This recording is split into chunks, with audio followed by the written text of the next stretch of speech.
Hello दोस्तों, चलिए देखते हैं वैदिक सभ्यता क्या है। चैप्टर नंबर 4 है वैदिक सभ्यता। इस चैप्टर को, यह प्राचीन इतिहास का है। ये चैप्टर अपने में बहुत ही महत्व रखता है। चलिए देखते हैं वैदिक सभ्यता।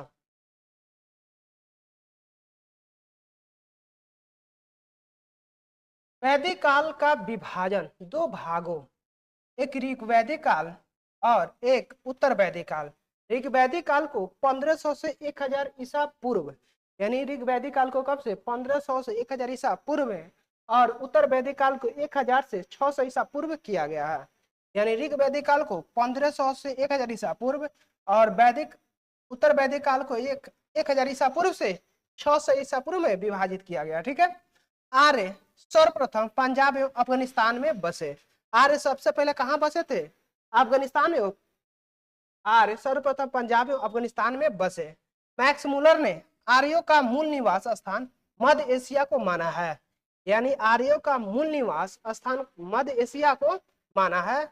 आर्यों द्वारा निर्मित सभ्यता वैदिक सभ्यता कहलाई। यानी आर्यों द्वारा निर्मित सभ्यता क्या कहलाई? वैदिक सभ्यता कहलाई। यह एक ग्रामीण सभ्यता थी। यह कैसी सभ्यता थी? ग्रामीण सभ्यता थी। आर्यों की भाषा संस्कृत थी। आर्यों की भाषा कौन सा था? संस्कृत। ठीक है। अब आर्य शब्द भाषा समूह को इंगित करता है। आर्य शब्द भाषा किसको इंगित करता है? समूह को इंगित करता है। आर्यों के प्रशासनिक इकाई आरोही क्रम में इन 5 भागों में बांटा था। कुल, ग्राम, विश्व, जन, राष्ट्र। किसमें आर्यों को प्रशासनिक इकाई आरोही क्रम में से इन 5 भागों में बांटा था। कुल, ग्राम, विश्व, जन, राष्ट्र। ग्राम के मुखिया ग्रामीण, विश्व का प्रधान विश्वपति एवं जन के शासक राजन कहलाते थे।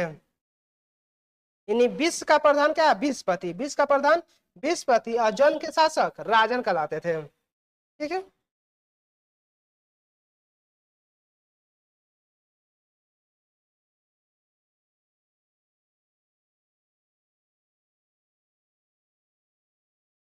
अब राजाधिकारियों में पुरोहित एवं सेनानियों प्रमुख थे।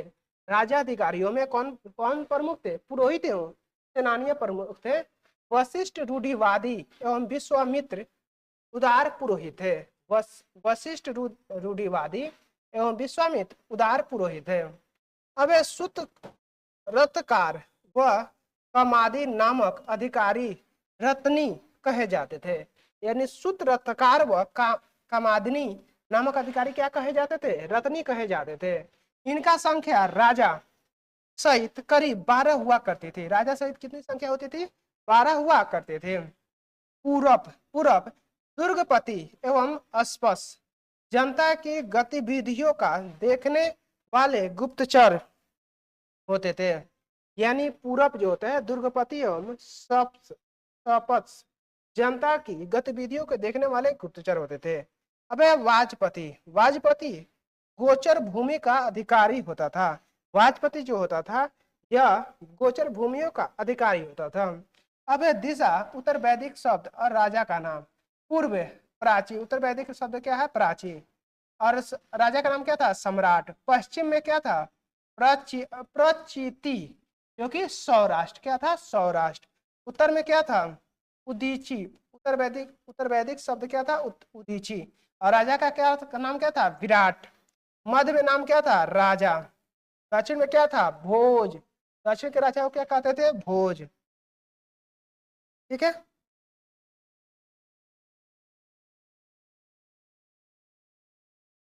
अब उग्र। अपराधियों को पकड़ने का कार्य करता था उग्र। अपराधियों को पकड़ने का काम कौन करता था? उग्र करता था। ठीक है। अब भाग 2। राजस्व कर एकत्र करने वाला अधिकारी कौन था? भाग 2। यानी राजस्व कर को एकत्रित करने वाला अधिकारी कौन था? कौन था? भाग 2। नोट में देखते हैं, ऋग्वेद में किसी तरह के न्यायाधिकारी का उल्लेख नहीं है। यानी जो ऋग्वेद है उसमें किसी भी न्यायाधिकारी का उल्लेख नहीं किया गया। ठीक है। अब सभा एवं समिति राजा का सलाह देने वाली संस्था थी। सभा एवं समिति क्या थी? राजा को सलाह देने वाली एक संस्था थी। सभा श्रेष्ठ एवं संभ्रात लोगों की संस्था थी, जबकि समिति सामान्य जनता का प्रतिनिधित्व करते थे।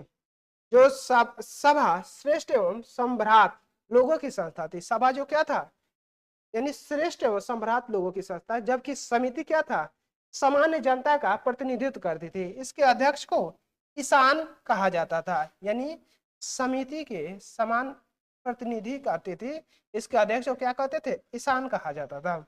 स्त्रियां सभा एवं समितियों में भाग ले सकती थी। जो स्त्रियां थी सभा एवं समिति में भाग ले सकते थे। युद्ध में कबीले का नेतृत्व राजा करता था। युद्ध में कबीले का नेतृत्व कौन करता था, राजा करता था। युद्ध के लिए गविष्ठ गविष्ठ शब्द का प्रयोग किया गया है, यानी युद्ध के लिए गविष्ठ शब्द का प्रयोग किया गया है, जिसका अर्थ होता है गायों की खोज। क्या, जिसका अर्थ क्या होता है, गायों की खोज। अब टसराग युद्ध का उल्लेख ऋग्वेद के 7वें मंडल में है, यानी 10 राज्य युग का उल्लेख कहाँ है, ऋग्वेद के 7वें मंडल में है। यह युद्ध पुरुषनी रावी नदी के तट पर सुदास एवं 10 जनों के बीच लड़ा गया।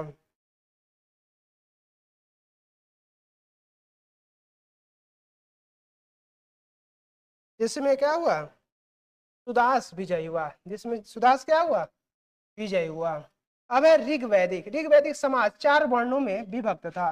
ऋग्वैदिक जो समाज था कितने कितने भागों में विभक्त था, 4 भागों में विभक्त था।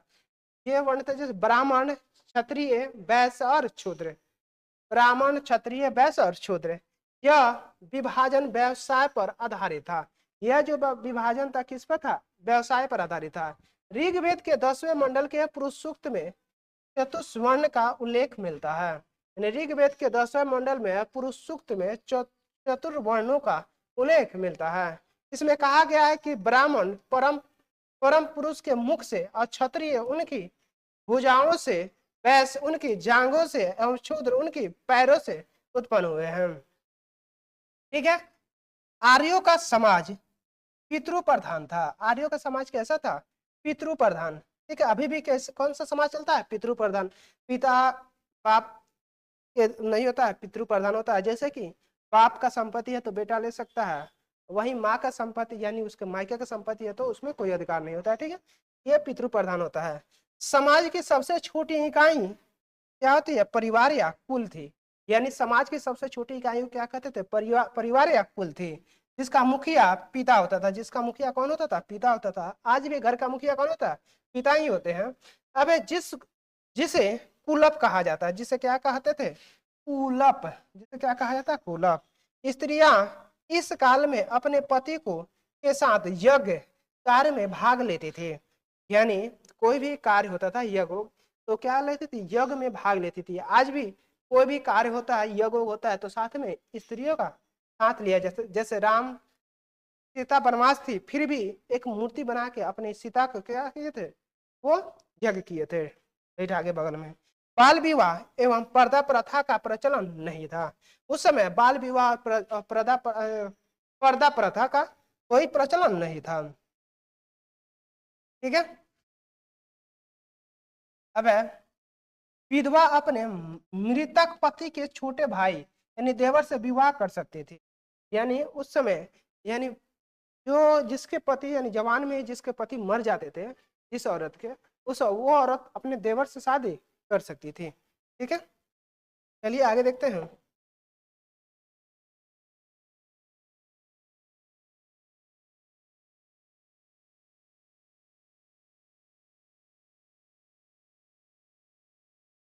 थोड़ा सा धुंधला है ऊपर में, बस सही। अब स्त्रियां शिक्षा ग्रहण करती थी। स्त्रियां शिक्षा ग्रहण करती थी। अब स्त्रियों में लोपा मुद्रा, घोषा, सिक्ता, आपम,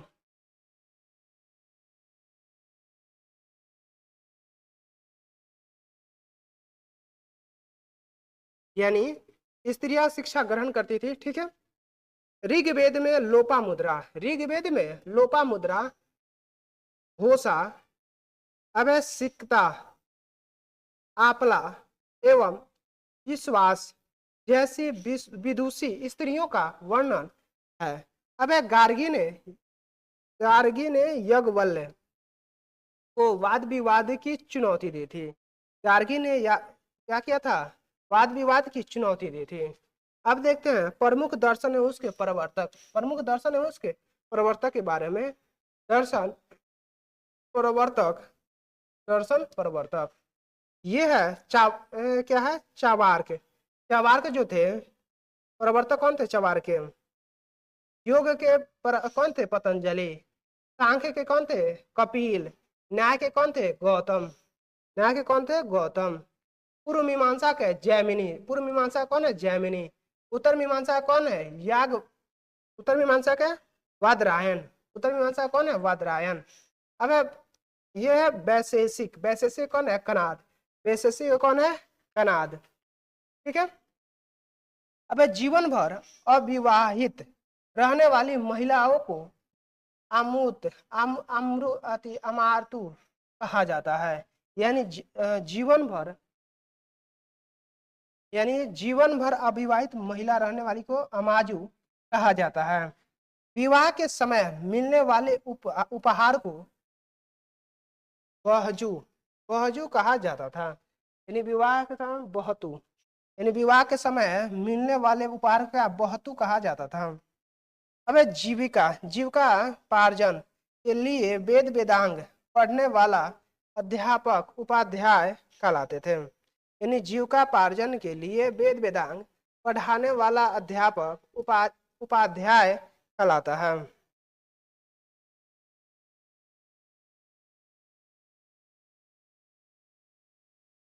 अब आर्यों का मुख्य पेय पदार्थ सोमरस था। यानी आर्यों का मुख्य पेय पदार्थ क्या था? सोमरस था। यह वनस्पति में बनाया जाता था। यह वनस्पति में बनाया जाता था। आर्य मुख्यतः 3 प्रकार के वस्त्रों का उपयोग करते थे। आर्य जो थे 3 प्रकार के वस्त्र का उपयोग करते थे। अब वास, अधिवास, वास, अधिवास और उसनीस अंदर पहनने वाले कपड़े को नीबी कहा जाता था। उसनीस अंदर पहनने वाले कपड़े को क्या कहा जाता? नीबी कहा जाता था। आर्यों के मनोरंजन के मुख्य साधन थे संगीत, रथ दौड़, घुड़दौड़ एवं नृत्य क्रीड़ा। आर्यों का मुख्य व्यवसाय पशुपालन एवं कृषि था। यानी आर्यों का मुख्य व्यवसाय क्या था? पशुपालन एवं कृषि था। महर्षि कनाद को भारतीय परमाणुवाद का जनक कहा गया है। यानी परमाणुवाद का जनक किसे कहा है? महर्षि कनाद को। महर्षि कनाद को भारतीय परमाणुवाद का जनक किसे कहा जाता है? महर्षि कनाद को परमाणुवाद का जनक कहा जाता है। गाय को अधन्य, गाय को क्या कहा गया? अधन्य। न मारे जाने योग्य पशु को गाय को अधन्य कहा गया है। ठीक है। कि श्रेणी में रखा गया था। गाय की हत्या करने वाले, उसे घायल करने वाले को लिए वेदों में मृत्यु दंड अथवा देश से निकालने की व्यवस्था की गई है। यानी गाय को न मारे जाने योग्य माना गया, इसे अधन्य माना गया। गाय को अगर कोई चोट पहुंचाता है, अगर उसे कुछ न होता है, कोई हानि पहुंचाता है, तो उसे मृत्यु दंड दिया जाता था। ठीक है। ऐसा ऋग वैदिक ये है। आगे देखते हैं इसको।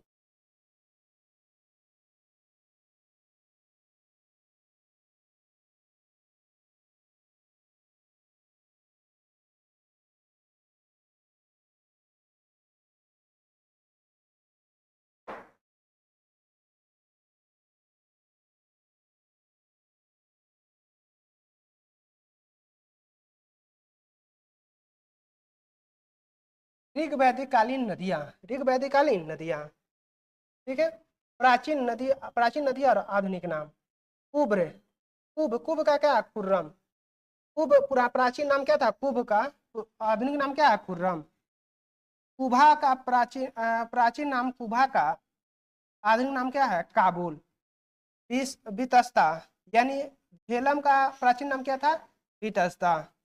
अब अस्किनी, अस्किनी का आधुनिक नाम क्या है? चिनाब।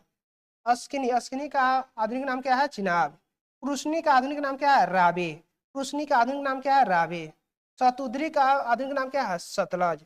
शतुद्री का आधुनिक नाम क्या है? सतलज। विपाशा का आधुनिक नाम क्या है? व्यवसाय। पुरुष, यानी विपाशा का आधुनिक नाम क्या है? व्यास व्यास। सदा नीरा गंडक। सदा नीरा का आधुनिक नाम क्या है? गंडक।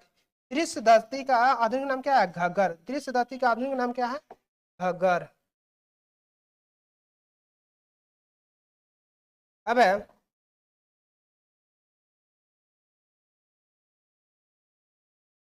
दृश्य दस्ती का नाम क्या है? घग्गर। गोमती नदी का नाम क्या है? कोमल। गोमती नदी का आधुनिक नाम क्या है? कोमल। सुवस्तु सुवस्तु का आधुनिक नाम क्या है? स्वात। क्या है? स्वात। ठीक है। अब है वैदिक काल में एक धनी व्यक्ति को गोमत कहा जाता था। यानी वैदिक काल में एक धनी व्यक्ति को क्या कहा गया है? गोमत। क्या कहा गया है? गोमत कहा गया है। आर्यों का प्रिय पशु घोड़ा एवं सर्वाधिक प्रिय देवता इंद्र थे। यानी आर्यों के प्रिय प्रिय पशु क्या था? घोड़ा। और उनका प्रिय देवता कौन थे? इंद्र थे। कौन थे? इंद्र। आर्यों द्वारा खोजी गई धातु कौन है? लोहा है। आर्यों द्वारा खोजी गई धातु कौन सा है? लोहा। लोहा थी, जिसे श्याम आयस कहा जाता था। जिसे क्या कहा गया? श्याम आयस। तांबा को लोहित आयस कहा जाता है। तांबे को क्या कहा गया? लोहित आयस कहा जाता था। अब नोट में देखते हैं, भारतीयों को लोहे का ज्ञान ईसा पूर्व 8वीं सदी में प्राप्त हुआ है। यानी भारतीयों को लोहे का ज्ञान ईसा पूर्व 8वीं सदी में प्राप्त हुआ है। ठीक है, आगे देखते हैं। व्यापार हेतु दूर दूर तक जाने वाले व्यक्ति पनिक कहते थे। यानी व्यापार हेतु दूर दूर जाने वाले व्यक्ति को क्या कहा गया? पनिक। क्या कहा गया? पनिक। पनिक पनी पनी सॉरी पनी कहा गया। अब लेन देन में वस्तु विनिमय की प्रणाली प्रचलित थी। यानी लेन देन में वस्तु विनिमय की प्रणाली प्रचलित थी। ऋण देकर ब्याज लेने वाले को बेकनाट कहा, यानी सूदखोर कहा जाता है। ऋण देकर ब्याज खाने वाले को सूदखोर कहा जाता है। मनुष्य एवं देवता के बीच मध्यस्थ की भूमि निभाने वाले देवता के रूप में अग्नि अग्नि की पूजा की जाती थी। यानी मनुष्य एवं देवता के बीच मध्यस्थ की भूमिका निभाने वाले देवता के रूप में अग्नि की पूजा की जाती थी। अब है ऋग्वेद में उल्लेखित नदियों में सरस्वती सबसे पवित्र मानी जाती है। यानी ऋग्वेद में उल्लेखित नदियों में सरस्वती सबसे पवित्र नदी मानी जाती थी। अब ऋग्वेद में गंगा का 1 बार और यमुना का उल्लेख 3 बार हुआ है। ऋग्वेद में गंगा का 1 बार और यमुना का उल्लेख 3 बार हुआ है। इसमें सिंधु नदी का उल्लेख सर्वाधिक बार हुआ है। इसमें सिंधु नदी का उल्लेख क्या हुआ? सर्वाधिक बार हुआ है। उत्तर वैदिक काल में इंद्र के स्थान पर प्रजापति सर्वाधिक प्रिय देवता हो गए। यानी उत्तर वैदिक काल में इंद्र के स्थान पर प्रजापति सर्वाधिक प्रिय देवता हो गए। विष्णु के 3 पगों की कल्पना का विकास उत्तर वैदिक काल में ही मिला है। यानी विष्णु का 3 पगों का जो काल था, इसमें मिला है? उत्तर वैदिक काल में ही प्राप्त होता है। ठीक है, आगे देखते हैं हम। उत्तर वैदिक काल में राजाओं को राजाभिषेक के समय राजसी यज्ञ का अनुष्ठान किया जाता था। यानी अगर कोई राजा बनता है तो उसके लिए कौन सा यज्ञ किया जाता था? राजसी यज्ञ किया जाता था। उत्तर वैदिक काल में वर्ण व्यवस्था की बजाय जन्म के आधार पर निर्धारित होने लगे थे। यानी उत्तर वैदिक काल में वर्ण व्यवस्था की बजाय जन्म के आधार पर निर्धारित होने लगे थे। उत्तर वैदिक काल में हाल के सिरा व हल रेखा को सीता कहा जाता था। यानी उत्तर वैदिक काल में हल को सिरा, हल को क्या कहा था? सिरा। और हल रेखा को सीता कहा जाता था। उत्तर वैदिक काल में निष्क और शतमान मुआ की इकाइयां थे। यानी उत्तर वैदिक काल में निष्क और शतमान मुआ की इकाइयां थे। सिक्कों के चलने का कोई प्रमाण नहीं मिलता है। यानी उस समय सिक्कों का चलने का कोई प्रमाण उत्तर वैदिक काल में नहीं मिलता है। अब है सांख्य दर्शन भारत के सभी दर्शनों में सबसे प्राचीन है। सांख्य दर्शन भारत के सभी दर्शनों में क्या है? सबसे प्राचीन है। यानी सबसे प्राचीन कौन सा सांख्य है? सांख्य दर्शन। कौन है? दर्शन सबसे प्राचीन दर्शन कौन था? सांख्य दर्शन। अब है इसके अनुसार मूल तत्व 25 है। यानी सांख्य दर्शन के अनुसार मूल तत्व कितने हैं? 25 हैं। जिनमें प्राकृतिक पहल तत्व, जिसमें प्राकृतिक पहला तत्व है, जिसमें प्राकृतिक क्या है, पहला तत्व है। ठीक है, आगे देखते हैं।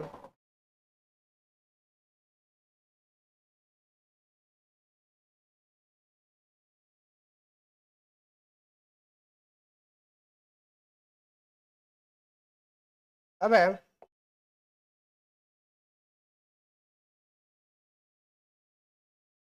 सत्यमेव जयते, मुंडकोपनिषद से लिया गया है। सत्यमेव जयते कहाँ से लिया गया है, मुंडकोपनिषद से लिया गया है। ठीक है, इसी उपनिषद में यज्ञ की तुलना फूटी नाव से की गई है। यानी सत्यमेव जयते कहाँ से, सत्यमेव जयते कहाँ से लिया गया, मुंडकोपनिषद से। ये बार बार पूछा हुआ क्वेश्चन है। ठीक है, यानी सत्यमेव जयते कहाँ से लिया गया, मुंडकोपनिषद।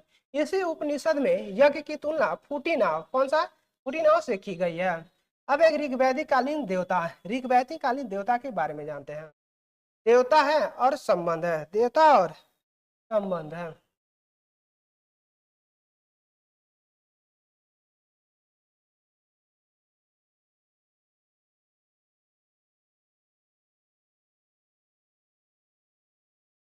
देवता है और संबंध है। इंद्र यानी युद्ध का देव नेता एवं वर्षा का देवता किसे कहा गया, इंद्र को।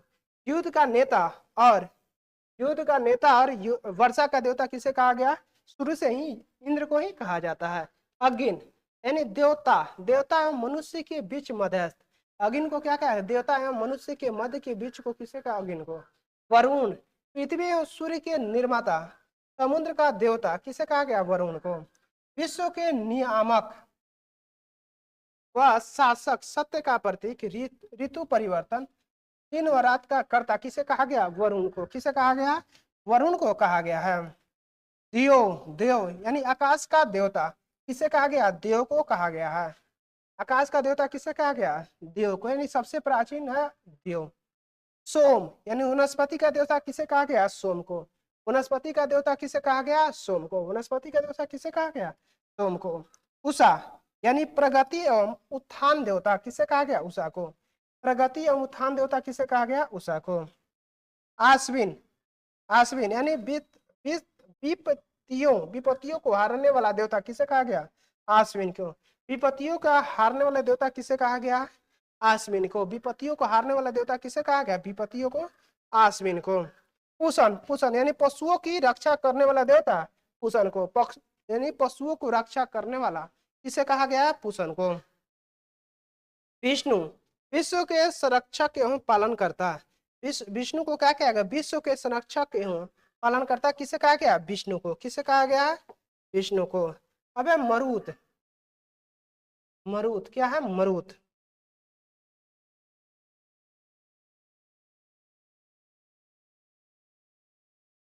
क्या है, मरुत। आंधी तूफान का देवता किसे कहा गया, मरुत को। आंधी तूफान का देवता किसे गया, मरुत को। ईसा पूर्व दूसरी सदी में राजाओं के उपयुक्त यज्ञ वेदी बनाने का लिए आप स्तंभ व्यवहारिक ज्यामिति की रचना की है। यानी ईसा पूर्व दूसरी सदी में राजाओं के उपयुक्त यज्ञ वेदी बनाने के लिए आपस्त व्यवहारिक ज्यामिति की रचना की है। अब गायत्री मंत्र सावित्री नामक देवता को संबोधित है। गायत्री मंत्र है किसको समर्पित है,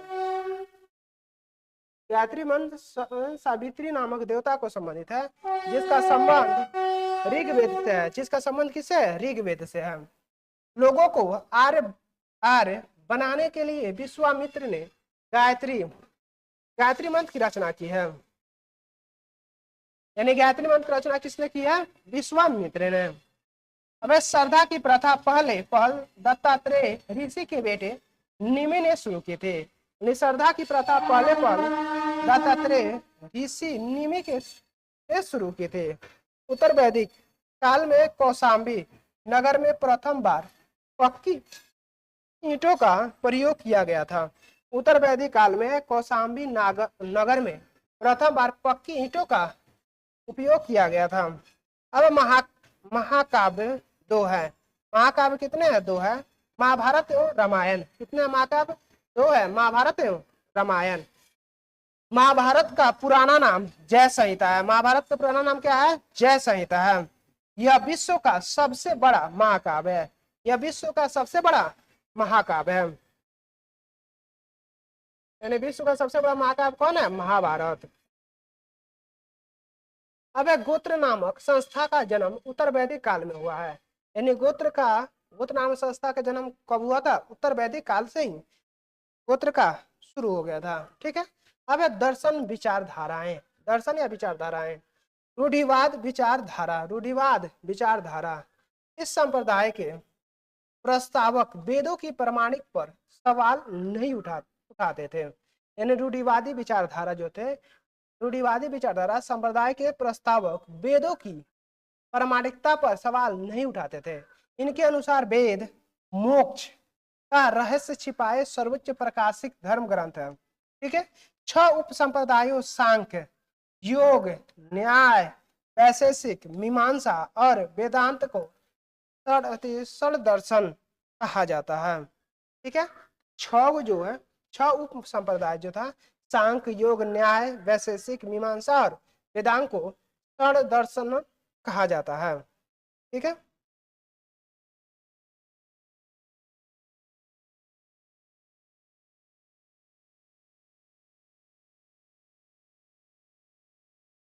अब देखते हैं रूढ़िवादी और नास्तिक। रूढ़िवादी, आस्तिक और नास्तिक। सांख्य बौद्ध धर्म, सांख्य तो था क्या था? बौद्ध में। योग कहाँ है? जैन धर्म में। न्याय लोकायत, वैशेषिक अज्ञात, मीमांसा आजीविक, वेदांत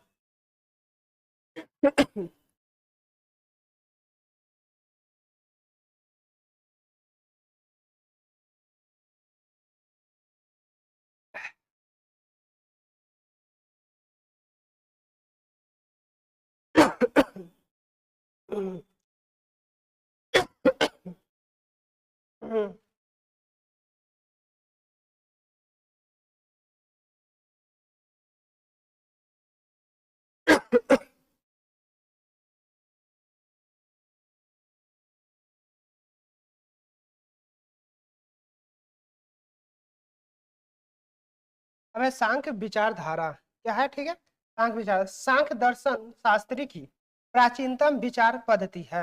यानी सांख्य दर्शन शास्त्री की प्राचीनतम विचारधारा पद्धति है। सांख्य का शाब्दिक अर्थ है गिनना होता है। सांख्य का शाब्दिक अर्थ क्या होता है? गिनना होता है। इस विचार धारकों अनुसार बाह्य प्रभाव या कारक नहीं, बल्कि आत्मज्ञान ही मोक्ष की ओर ले जाता है। यह विचारधारा द्वैतवाद में विश्वास रखती है। किस में रखती है? द्वैतवाद में विश्वास रखती है। अर्थात आत्मा तथा पदार्थ को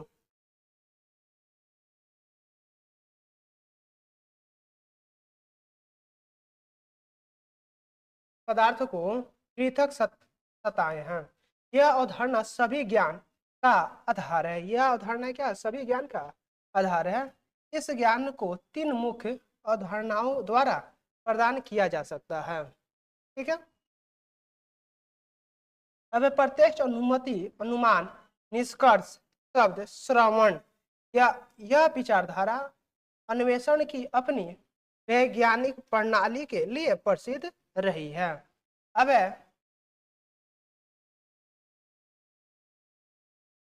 कुछ दर्शन में देख लेते हैं। जैसे दर्शन प्रवर्तक, सांख्य दर्शन क्या है? कपिल। सांख्य दर्शन कपिल। योग दर्शन पतंजलि, योग दर्शन पतंजलि। न्याय गौतम, न्याय गौतम। वैशेषिक कनाद, वैशेषिक कनाद। मीमांसा जैमिनी, मीमांसा के प्रवर्तक कौन है? जैमिनी। वेदांत का प्रवर्तक कौन है? बदरायण। वेदांत का प्रवर्तक कौन है? बदरायण। वेदांत का प्रवर्तक कौन है? वेदरायण। ठीक है। चलिए आगे देखते हैं।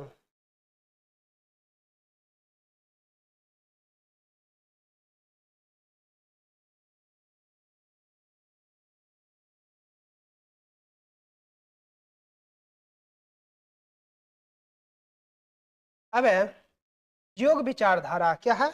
योग विचारधारा, इसके अनुसार मानव शारीरिक प्रयोग तथा ध्यान का प्रयोग करके मुक्ति प्राप्त कर सकता है। यानी योग विचारधारा जो है इसके द्वारा मानव शारीरिक प्रयोग तथा ध्यान का प्रयोग कर मुक्ति प्राप्त कर सकता है। मुक्ति प्राप्त करने के साधन है यम, यानी स्वनियंत्रण का अभ्यास करना। स्वनियंत्रण का अभ्यास करना, नियम, व्यक्ति के जीवन को संचालित करने वाला नियमों का पालन करना। अब है प्रत्याहार, विषय का चयन, धारण, मन को स्थिर करना, ध्यान, चयनित विषय पर ध्यान एकाग्र करना। एक समाधि मन तथा पिंड का विलय ही स्वयं को पूर्ण रूप से विच्छेदित होने का कारण है। न्याय विचारधारा क्या है? न्याय विचारधारा, इसमें मुक्ति प्राप्त करने के लिए तर्कपूर्ण चिंतन पर विश्वास किया जाता है। न्याय विचारधारा जो होता है इसमें मुक्ति प्राप्त करने के लिए तर्कपूर्ण चिंतन विश्वास किया जाता है। इस विचारधारा का मानना है कि निष्कर्ष, श्रवण तथा उपमा जैसे तर्क सम्मान साधनों का प्रयोग कर मनुष्य किसी भी समस्या की सत्यता जांच कर सकती है। अब इसका यह मानना था कि ईश्वर ने न केवल ब्राह्मण की रचना की है बल्कि वह उसका पालन और संहार भी करते हैं। वैशेषिक विचारधारा, यह विचारधारा ब्राह्मण की भौतिकीय में विश्वास करती है। अब इसके अनुसार ब्राह्मण का हर पदार्थ 5 मुख्य तत्वों अग्नि, वायु, जल, पृथ्वी तथा आकाश से बना है। इस विचारधारा का दृष्टिकोण अत्यंत वैज्ञानिक है। इसके द्वारा परमाणु सिद्धांत का विकास भी हुआ है। ठीक है,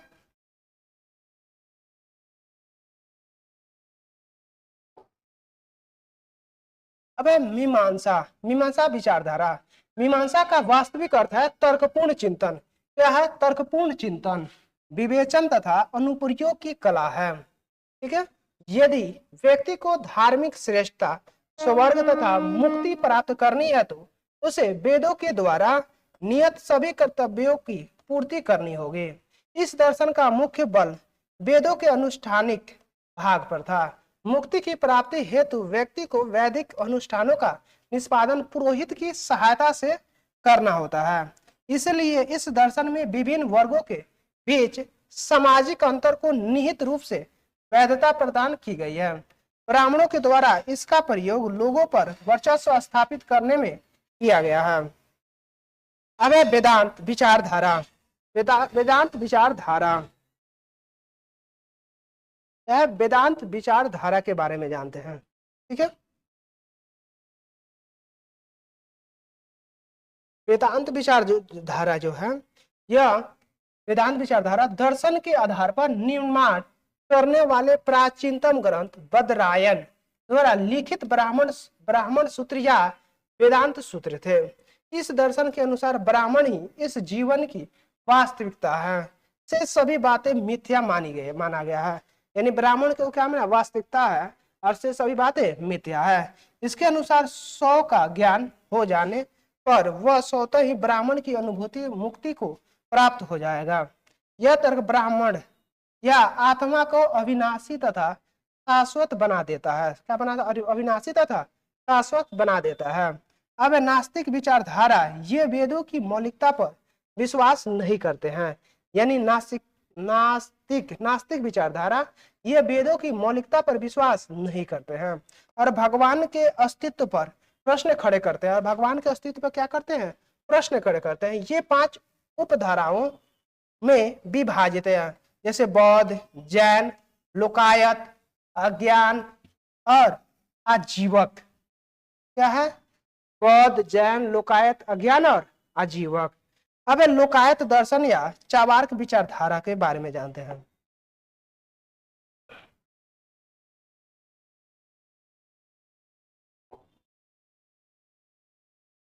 लोकायत दर्शन या चार्वाक विचारधारा, यानी बृहस्पति ने इस विचारधारा को नींव रखी है। बृहस्पति ने इस विचारधारा की नींव रखी। इसकी चर्चा वेदों तथा बृहदारण्यक उपनिषद में भी मिलती है। इसके अनुसार ब्राह्मण में केवल 4 तत्व हैं: अग्नि, पृथ्वी, जल और वायु। यानी इसके ब्रह्मांड में केवल 4 तत्व है। ब्रह्मांड में केवल कितने तत्व है? 4। अग्नि, पृथ्वी, जल और वायु। इस विचारधारा के समर्थक आकाश की गणना पांचवा आधारभूत तत्वों में नहीं करते हैं, यानी आकाश का जो आधारभूत तत्व है वो पांचवें में नहीं करते हैं, ठीक है, क्योंकि यह मनुष्य के अनुभूति से परे है, यह मनुष्य की अनुभूति से परे है। इस विचारधारा के अनुसार इस विश्व के परे कोई अन्य जगत नहीं है, इसलिए मृत्यु मानव का अंत है। मृत्यु क्या है?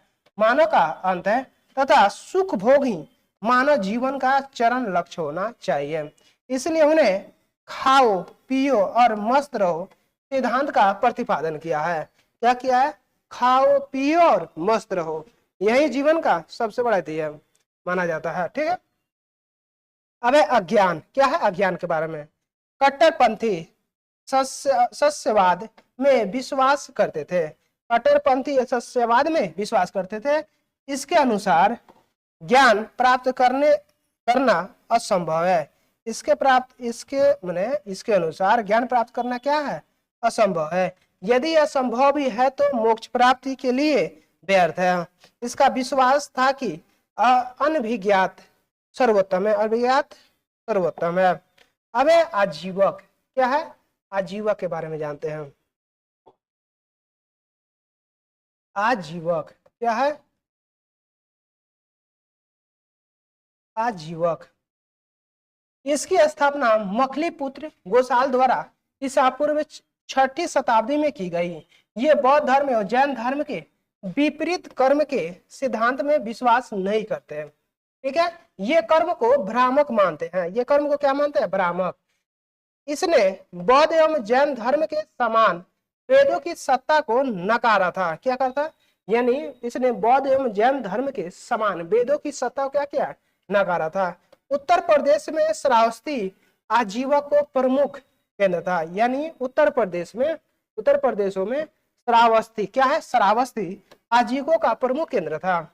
आजीवक संप्रदाय के मानने वाले निराकार आत्मा की अवधारणा के विपरीत आत्मा के भौतिक रूप से विश्वास करते थे, यानी आत्मा को क्या रूप से? भौतिक रूप से विश्वास करते थे। यह संप्रदाय भाग्यवाद या नियतिवाद में विश्वास करता था। भाग्यवाद या नियतिवाद में विश्वास करता था। उनके अनुसार संसार की हर चीज भाग्य या नियति द्वारा पूर्व निर्धारित होती है, यानी संसार की हर चीज भाग्य या नियति द्वारा पूर्व निर्धारित होती है। अब मनुष्य उसमें कोई परिवर्तन नहीं कर सकता है। मनुष्य उसमें कोई परिवर्तन नहीं कर सकता है। इसके अनुसार मनुष्य के स्वतंत्र इच्छा या कर्म का कोई महत्व नहीं है, यानी मनुष्य के स्वतंत्र इच्छा या कर्म का कोई महत्व नहीं है। अब बिंदुसार इसके अनुयायी थे। बिंदुसार क्या थे? इसके अनुयायी थे। अशोक 7वें स्तंभ के राजादेश में आजीवक को उल्लेख मिलता है। आजीवक का उल्लेख मिलता है। अब नोट में है वेदांत दर्शन में उपनिषद, भगवत गीता और ब्रह्म सूत्रों का ज्ञान का प्रमुख स्रोत माना जाता है, यानी वेदांत दर्शन में उपनिषद, भगवत गीता और ब्रह्म सूत्रों का ज्ञान का प्रमुख स्रोत माना जाता है। इन तीनों ग्रंथों को सामूहिक रूप से प्रस्थानत्रयी कहा जाता है, ठीक है। अब आगे देखते हैं। अगला चैप्टर है 5 नंबर, छोटा सा चैप्टर है, हम लोग इसी में देख लेते हैं, ठीक है। चलिए देख लेते हैं हम। क्या है? महाजनपदों का उदय। क्या है? महाजनपदों का उदय, यानी बुद्ध के जन्म पूर्व 6ठी शताब्दी ईसा पूर्व में भारतवर्ष 16 जनपदों में बटा हुआ था, यानी बुद्ध के जन्म के पूर्व 6ठी शताब्दी ईसा पूर्व में भारतवर्ष कितने में? 16 महाजनपदों में बटा हुआ था। इसकी जानकारी हमें बौद्ध ग्रंथ अंगुत्तर निकाय से मिलती है, यानी 6ठी शताब्दी ईसा पूर्व से पहले, बुद्ध पूर्व से पहले जो भारतवर्ष में 16 जनपदों में बटा हुआ था। इसकी जानकारी हमें कहां से मिलती है? अंगुत्तर निकाय से मिलती है। अब 16 को जो महाजनपद है उसको देख लेते हैं। महाजनपद राजधानी और क्षेत्र, आधुनिक स्थान, ठीक है।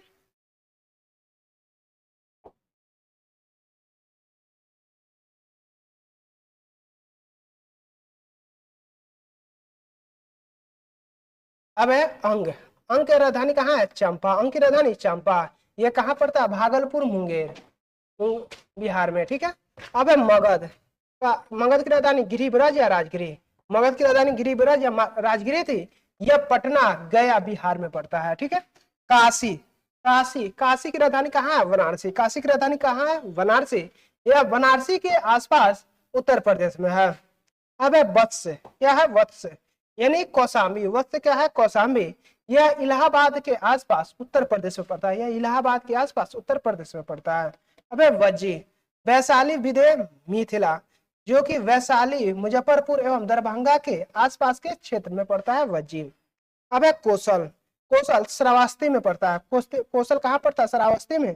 यह फैजाबाद, गोंडा, बहराइच उत्तर प्रदेश में पड़ता है। अब है अवंती। अवंती कहाँ पड़ता है? उज्जैन, माहिष्मती, मालवा मध्य प्रदेश में पड़ता है। अब है मल।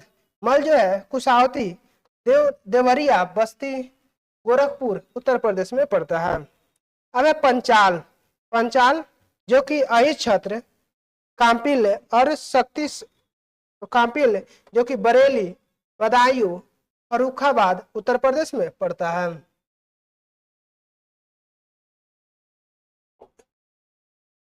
अब है चेदी। क्या है? चेदी। शक्तिमती यानी बुंदेलखंड उत्तर प्रदेश में। चेदी कहाँ पड़ता है?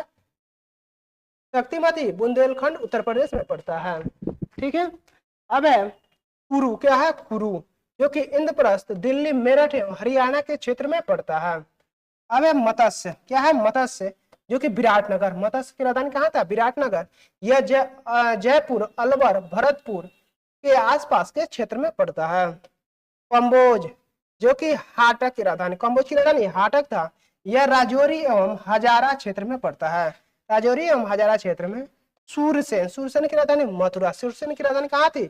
मथुरा। यह मथुरा उत्तर प्रदेश में पड़ता है। अब है अस्मक। अस्मक जो है, अस्मक की राजधानी पोटली या पोतन था। अस्मक की राजधानी कहाँ था? पोटली या पोतन।